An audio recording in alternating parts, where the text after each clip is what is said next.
The Sandy Hook Elementary School shooting happened on December 14, 2012, in Newtown, Connecticut.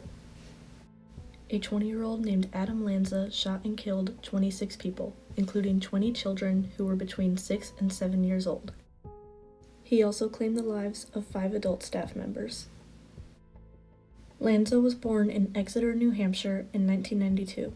His mother, Nancy Lanza, was known as a longtime gun enthusiast. She often took her son to the gun range to avoid having to leave him home alone. Growing up, Adam was known to be quiet and socially awkward.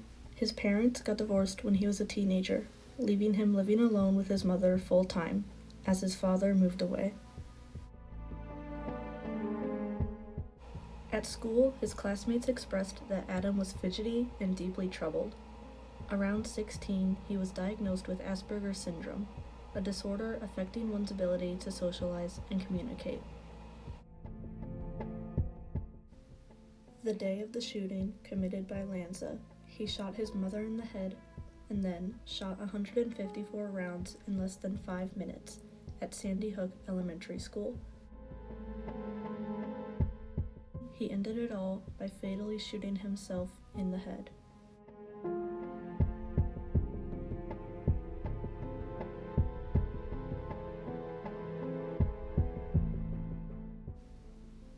This was the second deadliest school shooting in the United States.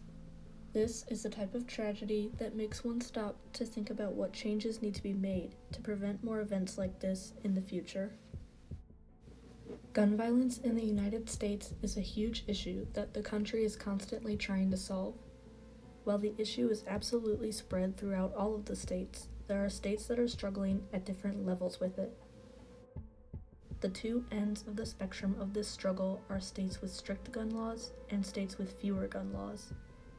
Gun control in the United States has persisted as a massive issue in social means, political perspectives, and so many more ways.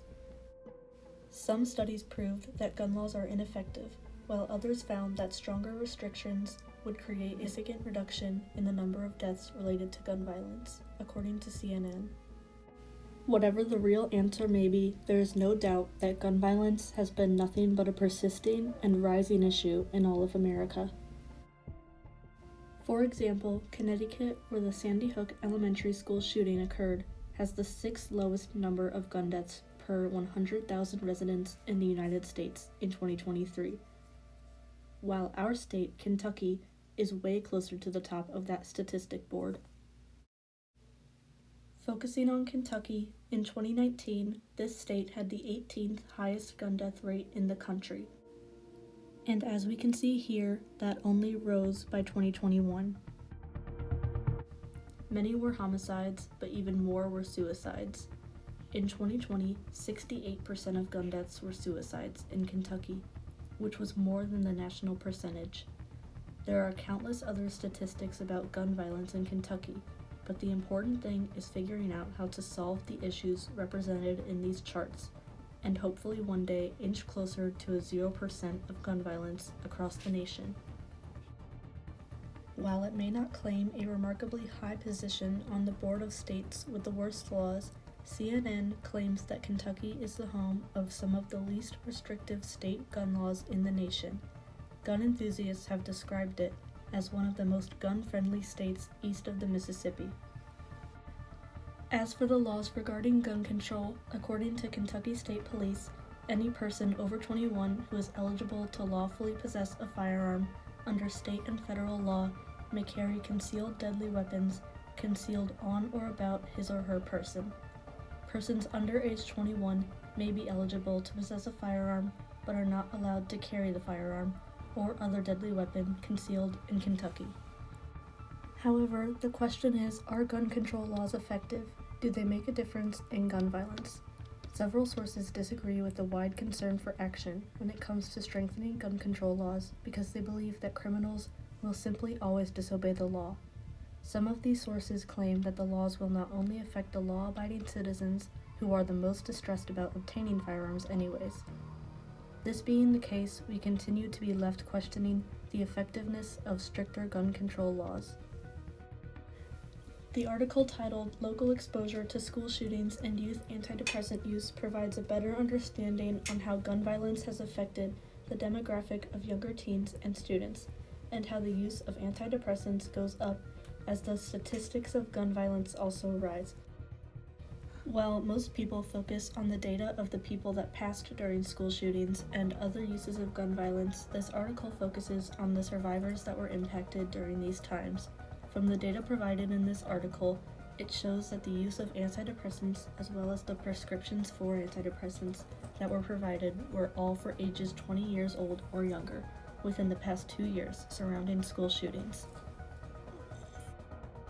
Research also shows that the number of antidepressants used increases dramatically surrounding school shootings and continues to stay at that elevated level at the end of the observation period.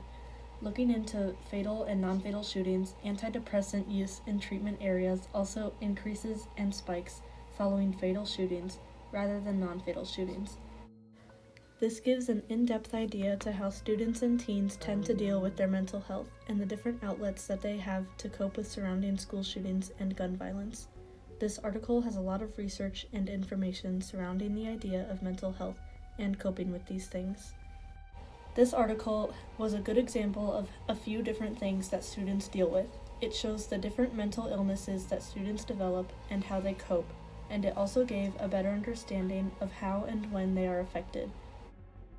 This is an extremely important issue because public safety is at risk, and the deaths and physical and mental injuries take a huge toll on the health of Americans. Firearm regulation has continued to be a significant problem in the United States, impacting social and political dynamics. Various studies have shown conflicting results, with some indicating that these laws are ineffective and others arguing that stringent laws could lead to a significant decrease in fatalities as a result of gun violence. Regardless of the final verdict, it is undeniable that gun violence has been an enduring and escalating concern throughout the nation,